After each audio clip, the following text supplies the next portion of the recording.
Chris Pine remembers friend, Star Trek co-star Anton Yelchin. We saw him grow up. Leading man delighted the crowd at the Hollywood Forever Cemetery Sunday evening by introducing the trailer for Love, Natasha, a documentary about the actor's late co-star and friend. The emotional footage obviously were here for Anton. He was one of my. Pine went on to talk about working with Yelchin on the Star Trek films, saying he was like a little brother to the cast since he was about 10 years younger than the other actors. I saw him grow up and continue to get stranger, more curious you about music and literature and photography.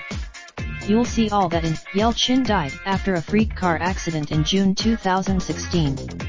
The actor was only. Variety spoke to Pine and the documentary's director Garrett Price about their experience contributing to the film and how it adds to the late actor's legacy, before they introduced the footage at the cemetery where Yelchin is buried. His parents are here every single day. It's the right place. He's doing all this with this deadly chronic illness, cystic fibrosis, that he's been fighting his whole life, that he kept to himself, the director noted. That's another part of. For his part, Pine admitted that it was really difficult to sit down for this documentary and talk about Yelchin. All of it was a really new experience for me.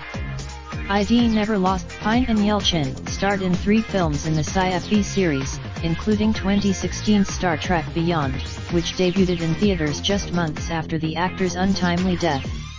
A 4th film I think all of us would be very interested to do it again, Pine told Variety.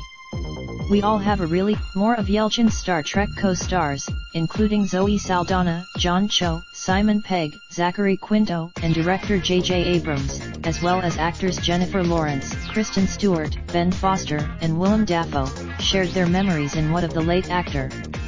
Nicolas Cage. I was looking for someone to read his words, and I wanted someone with some gravitas and an emotional connection to Anton, who we hadn't interviewed yet in the film.